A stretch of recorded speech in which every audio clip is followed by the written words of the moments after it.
Power star Pawan Kalyan గారు నటించిన OG cinema ఎప్పుడెప్పుడు థియేటర్లోకి వస్తుంది చూద్దామని ఎదురు చూశారు జనాలు. లేటెస్ట్గా ఈ సినిమా ఈరోజు గ్రాండ్గా రిలీజ్ అయింది.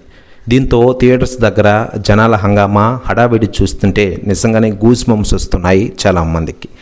తన టీజర్ కట్స్తో సినిమాపై క్రేజ్ను మెయింటైన్ చేస్తూ థియేటర్ల దగ్గర అప్పటి పరిస్థితులను కూడా మరోసారి గుర్తు చేశారు డైరెక్టర్ సుజిత్ గారు.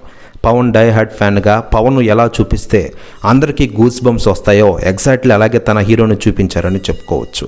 లుక్ మాత్రమే కాదు, సినిమాలోని కొన్ని సీన్లలో పవన్ పాత సినిమాల రెఫరెన్స్లు తీసుకుని ఫ్యాన్స్ను అప్పటి జమానాకు తీసుకెళ్లి మరీ అలరించారు సురిపించ్ గారు.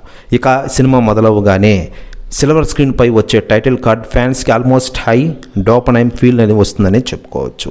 మరోవైపు ఈ సినిమాపై ఇప్పటికే సెలబ్రిటీలు, రాజకీయ నాయకులు స్పందిస్తూ ఉండగా తాజాగా వైఎస్ జగన్ గారు సైతం స్పందించారట. ఆయన మాట్లాడుతూ డిప్యూటీ సీఎం పవన్ కళ్యాణ్ నటించిన ఓజీ సినిమా గ్రాండ్గా బాగా మూవ్ అవుతుందని చాలామంది చెప్పారు. ముఖ్యంగా పవన్ కళ్యాణ్ చూస్తే అందరికీ భయం వేస్తుందని తెలిసింది అంటూ సంచలన వ్యాఖ్యలు చేశారట వైఎస్ జగన్ గారు. ప్రశ్న వ్యాఖ్యలు వైరల్ అవుతున్నాయి టోటల్ తెలుగు ఇండస్ట్రీలో. మరోవైపు పవర్ స్టార్ పవన్ కళ్యాణ్ గారు నటించిన ఓజీ సినిమా చాలా కాలంగా వెయిట్ చేస్తున్న అభిమానుల కోరిక మేరకు ఈ సినిమాని పాన్ ఇండియా వ్యాప్తంగా రిలీజ్ చేశారు.